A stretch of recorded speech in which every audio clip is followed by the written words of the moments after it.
नमस्कार दोस्तों, स्वागत है आपका ओके क्लासेज में। आज इस वीडियो में हम बात करेंगे आज के दिन यानी कि 16 अक्टूबर को UP triple S C PET का जो फर्स्ट शिफ्ट का पेपर है उसके बारे में। अगर आपने पेपर दिया है तो इस वीडियो को पूरा देखें, क्योंकि इस वीडियो में हम UP triple S C PET का जो फर्स्ट शिफ्ट का पेपर है उसको हल करने वाले हैं। अगर आपने पेपर दिया है तो आप अपना आंसर यहाँ मैच कर सकते हैं और अंदाज़ा लगा सकते हैं कि आपके कितने प्रश्न सही हुए। तो चलिए आज के वीडियो को शुरू करते हैं बिना किसी देरी के। पहला प्रश्न जो आज के दिन पूछा गया, निम्नलिखित में से किस अधिनियम ने बैंकों के राष्ट्रीयकरण के लिए शर्तें निर्धारित की। तो चार ऑप्शन को नहीं पढ़ेंगे, जो आंसर सही है उसको डायरेक्ट बता देते हैं। इस प्रश्न का सही जवाब हो जाएगा बैंकिंग कंपनियां उपक्रमों का अधिग्रहण और हस्तांतरण अधिनियम 1970, यानी कि ऑप्शन नंबर ए इसका सही जवाब हो जाएगा। जिसने भी इसका ये आंसर टिक किया है उसका एकदम बिल्कुल सही है। आगे बात करें, अगला प्रश्न है 1991 में नई आर्थिक निधि यानी कि एनईपी के तहत उदारीकरण और निजीकरण की पहल का प्राथमिक परिणाम निम्नलिखित में से कौन सा था। तो इस प्रश्न का सही जवाब हो जाएगा ऑप्शन नंबर ए राजकोषीय नीति सुधार। अगर किसी ने इस पर टिक किया है तो उसका बिल्कुल आंसर सही है।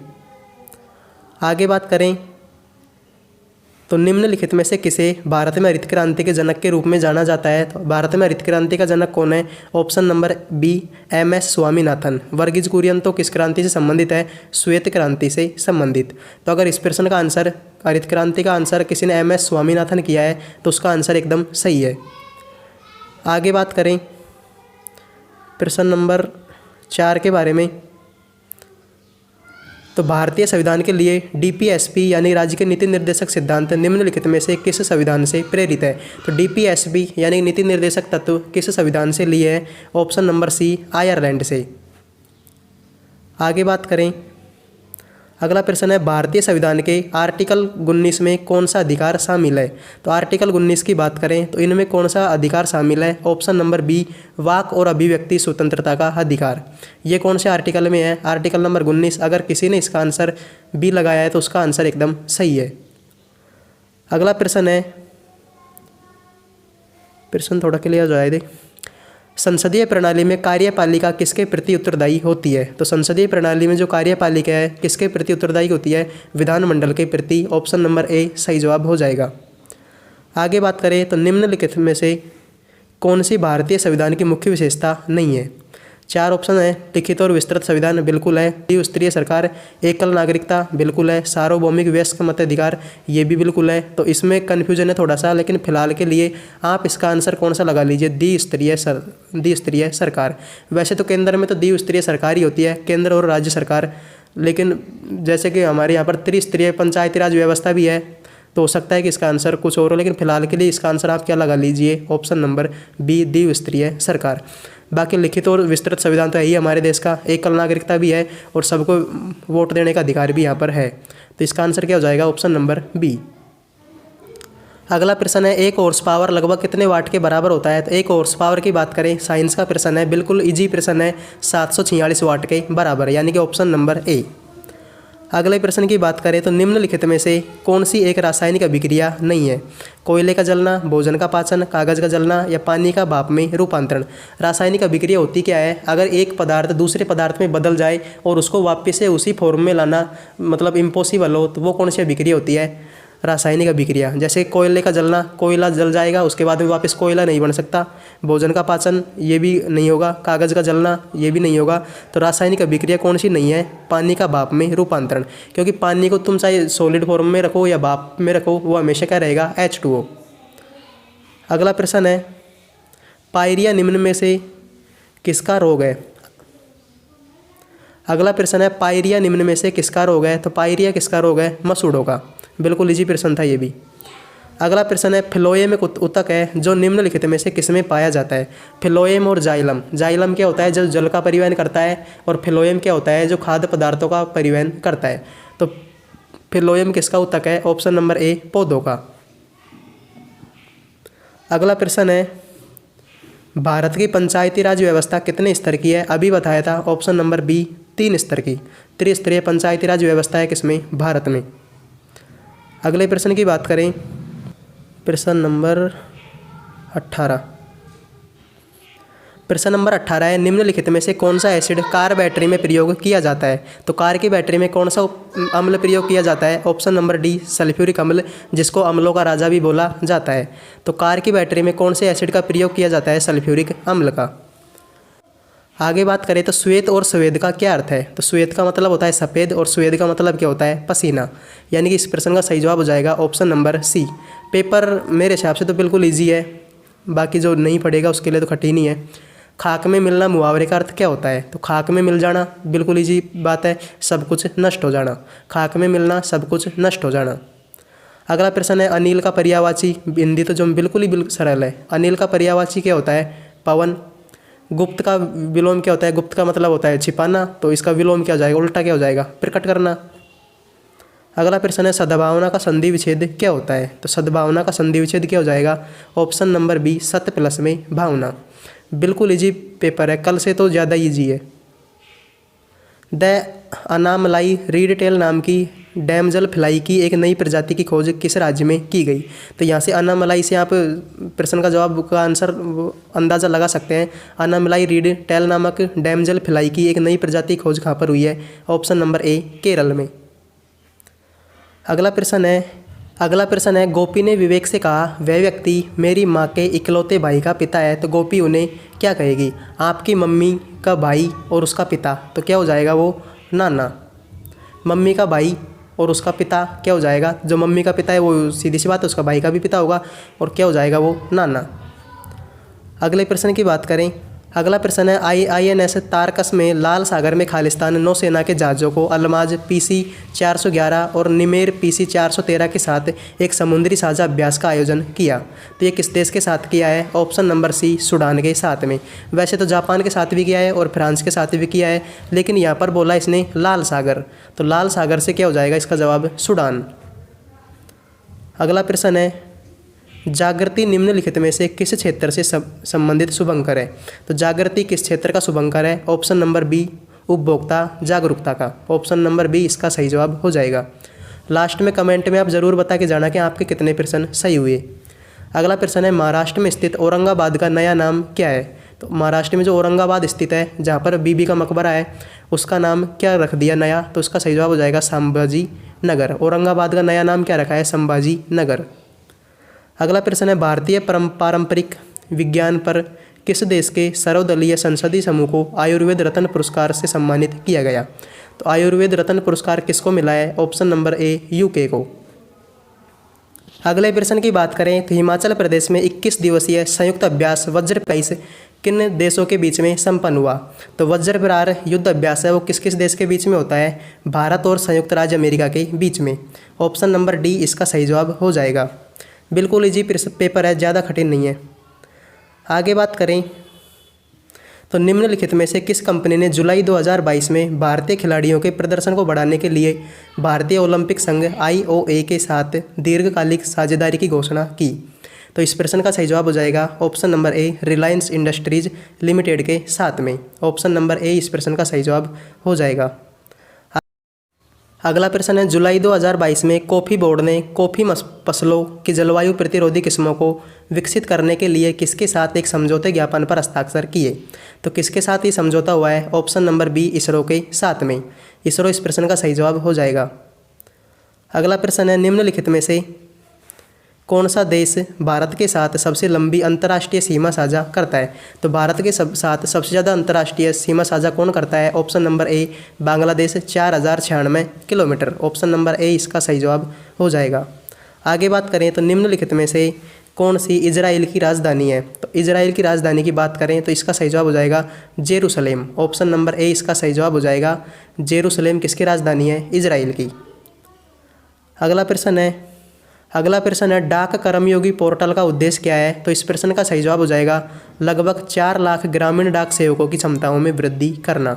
ऑप्शन नंबर बी इस प्रश्न का सही जवाब हो जाएगा। डाक कर्मयोगी पोर्टल का उद्देश्य क्या है? लगभग 4 लाख ग्रामीण डाक सेवकों की क्षमताओं में वृद्धि करना। अगला प्रश्न है, निम्नलिखित में से किस राज्य में विधान परिषद है? तो विधान परिषद की बात करें तो झारखंड, कर्नाटक, ओडिशा, गुजरात। तो विधान परिषद किस राज्य में है? ऑप्शन नंबर बी कर्नाटक में। अगला प्रश्न है, किस दिन को भारतीय वायुसेना दिवस के रूप में मनाया जाता है?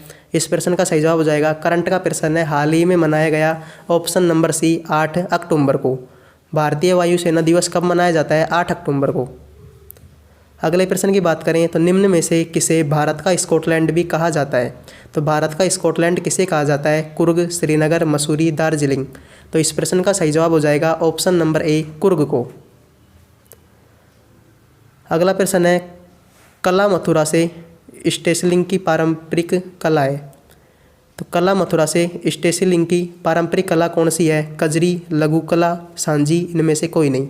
तो इस प्रश्न का सही जवाब हो जाएगा ऑप्शन नंबर सी सांझी कला।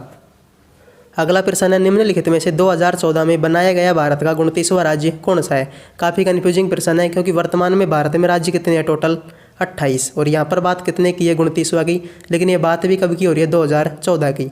तो उस टाइम पर जो 29वां राज्य था वो कौन सा बनाया था? Option number A Telangana. अगला प्रश्न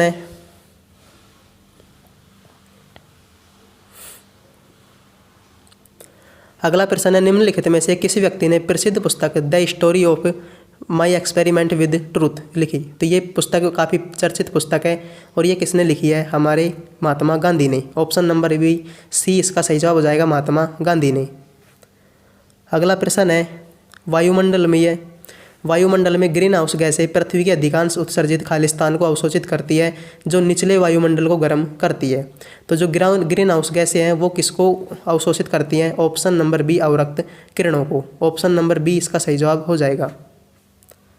आगे बात करें तो वॉलीबॉल निम्नलिखित में से किस देश का राष्ट्रीय खेल है? तो वॉलीबॉल की बात करें तो किस देश का राष्ट्रीय खेल है? ऑप्शन नंबर बी नेपाल का। अगला प्रश्न है मादक पदार्थों का सेवन करने वाले युवाओं को किस बीमारी का खतरा रहता है?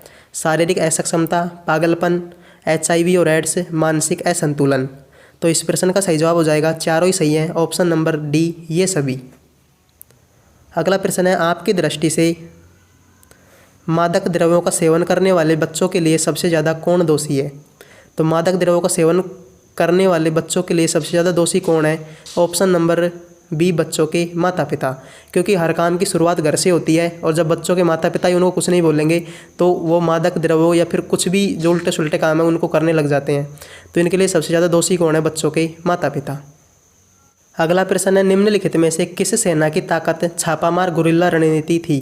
तो छापामार गुरिल्ला, ये छापामार बोल दो या गुरिल्ला बोल दो, ये रणनीति कौन अपनाता था? मराठे, शिवाजी महाराज इसमें बहुत तगड़े पारंगत थे। तो इस प्रश्न का सही जवाब हो जाएगा ऑप्शन नंबर ए मराठा।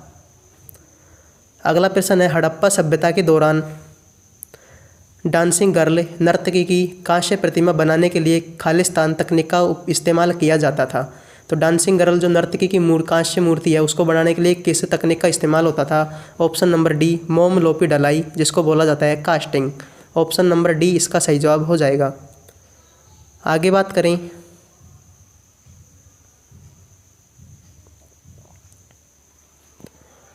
बात करें पूर्ण स्वराज्य की मांग करने वाले प्रथम कार्यकर्ता का नाम लिखिए। तो पूर्ण स्वराज्य की मांग कब हुई थी? 1929 के लाहौर अधिवेशन में। और इसकी मांग करने वाले प्रथम कार्यकर्ता कौन थे? ऑप्शन नंबर डी हजरत मोहानी। ऑप्शन नंबर डी इसका सही जवाब हो जाएगा। आगे बात करें तो निम्नलिखित में से किसे स्वदेशी आंदोलन का प्रमुख कारण माना जाता है? तो स्वदेशी आंदोलन कब का है? मतलब ये इसका प्रमुख कारण क्या है? बंगाल विभाजन का निर्णय। बंगाल विभाजन का निर्णय कब लिया था? 1905 में। तो इसी कारण से स्वदेशी आंदोलन हुआ था। इस प्रश्न का सही जवाब हो जाएगा बंगाल को विभाजित करने का निर्णय लेना। अगला प्रश्न है ब्रिटिश ने निम्नलिखित में से किस भाषा को भारतीय समाज में प्रस्तुत करने की उत्सुकता दिखाई? अब ब्रिटिश है, अंग्रेज है, तो कौन सी भाषा को उत्सुकता दिखाएंगे? ऑप्शन नंबर सी अंग्रेजी के लिए। अगला प्रश्न है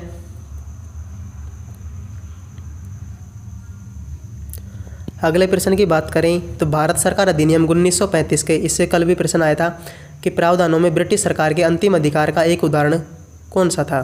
तो भारत सरकार अधिनियम 1935 के प्रावधानों में ब्रिटिश सरकार के अंतिम अधिकार का उदाहरण किसके पास था? प्रांतीय सरकारों में गवर्नर के लिए विशेष शक्तियाँ, प्रांतीय स्तर पर द्वैध शासन उन्मूलन, संघीय बैंक की स्थापना या शक्ति का विभाजन। तो इस प्रश्न का सही जवाब हो जाएगा प्रांतीय सरकारों पर गवर्नर के लिए विशेष शक्तियाँ। अगला प्रश्न है फॉरवर्ड ब्लॉक की स्थापना निम्नलिखित में से किसके द्वारा की गई। बिल्कुल इजी प्रश्न है, बच्चा भी इसका आंसर बता देगा। Option number B Subhash Chandra Bose ने। अगला प्रश्न है खिलाफत मुद्दे को उठाने के लिए गांधी जी के निर्णय के पीछे मुख्य कारण क्या था। तो खिलाफत मुद्दे को उठाने के लिए महात्मा गांधी के निर्णय के पीछे मुख्य कारण क्या था।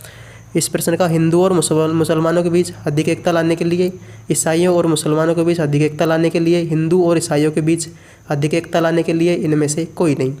तो खिलाफत मुद्दे को उठाने के लिए महात्मा गांधी के निर्णय के पीछे मुख्य कारण क्या था। हिंदुओं और मुसलमानों के बीच अधिक एकता लाने के लिए। ऑप्शन नंबर ए इसका सही जवाब हो जाएगा। अगला प्रश्न है भारत में निम्नलिखित में से किस स्थान पर दिन और रात के तापमान में व्यापक अंतर पाया जा सकता है। तो दिन और रात के तापमान में व्यापक अंतर कहाँ पर पाया जाता है। ऑप्शन नंबर ए थार के मरुस्थल में। थार के मरुस्थल में व्यापक अंतर देखने को मिलता है दिन और रात के समय में। अगले प्रश्न की बात करें तो विश्व को कितने प्रमुख काल क्षेत्रों यानी टाइम जोन में विभाजित किया गया। तो विश्व दिन में 24 कितने घंटे होते हैं, 24। तो सीधी सी बात है, विश्व को कितने प्रमुख काल क्षेत्रों में बांटा गया। Option number C 24 time zone में। अगला प्रश्न है निम्नलिखित में से कौन जनसंख्या परिवर्तन का घटक नहीं है। रुग्णता, प्रवसन, मृत्यु, जन्म। सीधी सी बात है, मृत्यु होगी तो जनसंख्या में परिवर्तन होगा, जन्म होगा जनसंख्या में परिवर्तन होगा, प्रवसन यानी कि एक स्थान से दूसरे स्थान पर कोई आदमी जाएगा तो भी जनसंख्या में परिवर्तन होगा। रुग्णता का मतलब होता है कोई भी आदमी जैसे रोगी हो गया किसी बीमारी से, मरा नहीं है, वो सिर्फ क्या है रोगी, जिंदा है मरा नहीं है, सिर्फ क्या है रोगी है, बीमार है, तो उससे जनसंख्या में कोई परिवर्तन नहीं होगा। तो ऑप्शन नंबर ए इसका सही जवाब हो जाएगा। अगला प्रश्न है लक्षद्वीप की राजधानी निम्नलिखित में से कौन सी आ गई इस बार। लक्षद्वीप की राजधानी कौन सी है। Option number A Kavaratti. अगले प्रश्न की बात करें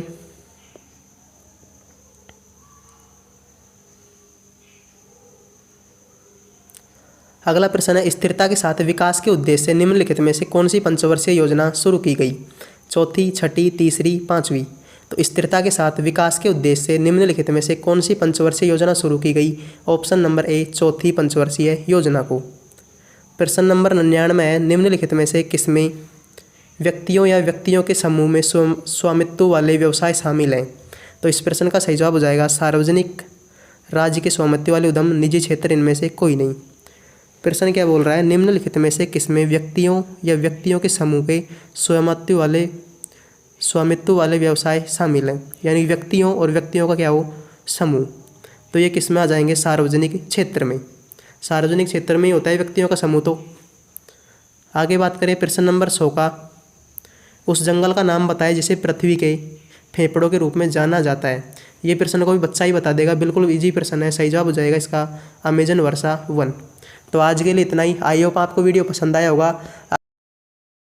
अगर पसंद आया हो तो वीडियो को लाइक ज़रूर करें और लास्ट में कमेंट में बताएं कि जीके और जीएस में से आपके कितने प्रश्न सही हैं।